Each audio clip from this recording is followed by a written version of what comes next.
Welcome back, Rocket League gamers, to another lesson at Game Gym. In this video, we're going to be going over bounce dribbling, which is a really useful mechanic to add to your toolbox for ball control and offensive attacks. For our warm-up, we're going to be practicing dribbling inside of free play. Balance the ball on top of your car and drive around the pitch without letting it fall to the ground, and time how long you can get. One of the main things this will help us prepare for is not going too fast or slow when bounce dribbling, as that concept is the same here, along with feathering your boost, which means tapping it instead of holding it down. Do this for 5 to 10 minutes.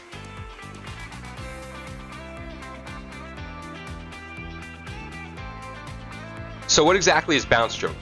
Bounce dribbling is an extremely effective form of dribbling the ball due to the fact that the ball handler can create a very powerful hit on the ball at a moment's notice. What it basically entails is getting a first touch that slightly pops the ball up into the air, and we're going to bounce the ball like that as we move across the pitch.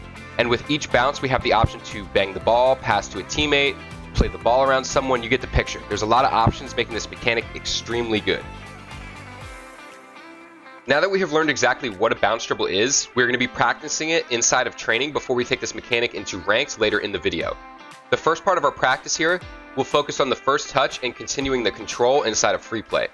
So to start out, if the ball is stationary on the ground, rolling to you, or even slightly bouncing towards you, to get the first touch we're looking for, all you have to do is slowly drive into the ball to make it pop up in the air a bit, so it will then bounce.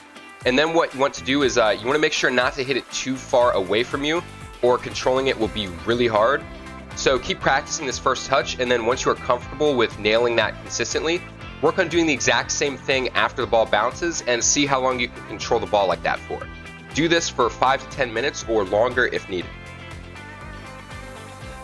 Now for the second part of our practice, we will be inside of a structured training pack, which will allow us to further what we practiced here in the first step. This pack will give you setups to begin a bounce dribble, and what I want you to do is control it as needed for each attempt, and then attempt a power shot out of the bounce dribble. This is one of the most dangerous things you can do with a bounce dribble in a solo play situation, so practicing this will have a positive effect on your ranked games, especially in isolated 1v1 situations. Go ahead and do this training pack for 5 to 10 minutes.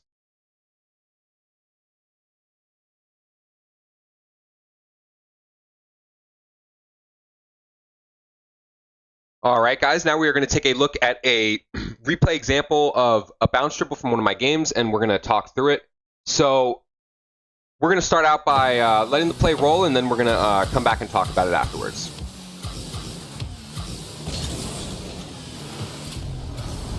Okay, so let's talk about this play, guys. So immediately what you can see is I get a demo, and this is 1v1, so keep that in mind. So I get a demo, so I have a lot of space. So I figure what I'll do is I'll set up a bounce dribble, right? And here's the most important thing. If you're going to set up a bounce dribble, you really need a good amount of space in front of you. Otherwise, it's just going to be easily taken away. So that's one thing to keep in mind before you even attempt this. Make sure you have the space to pull this off. And the next step is obviously the first touches that we've been practicing. Just slightly drive into the ball, you know, to pop it up and just kind of bounce it down the field like you're dribbling a basketball. And as long as you're not going too fast or, you know, feathering your boost and making sure that you're, you know, at a controllable speed, you should be able to control the ball.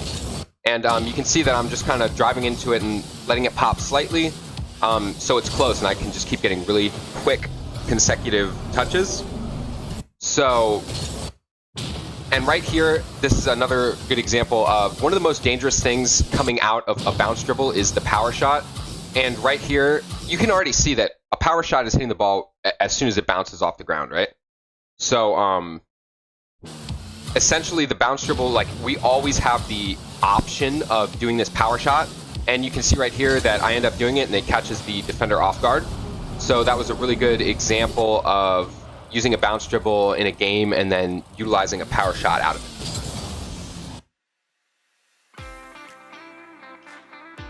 By now you've learned what a bounce dribble is, how it's executed, and how to identify situations in which the mechanic is best used in. With all that, I think you are well prepared to go into ranked and start practicing this mechanic. Now for this session, I actually want us to play in the 1v1 playlist, as this is typically going to consistently net us the most possible space to pull this off and attempt it every game. Every game, I want you to attempt 2 bounce dribbles per game, and for the whole session, I want it to be around 30 to 45 minutes.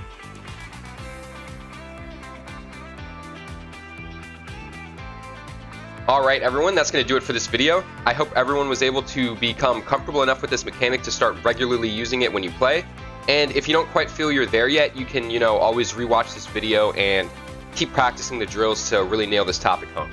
Leave a comment below if you enjoyed the video, and as always, I'll see y'all in the next one.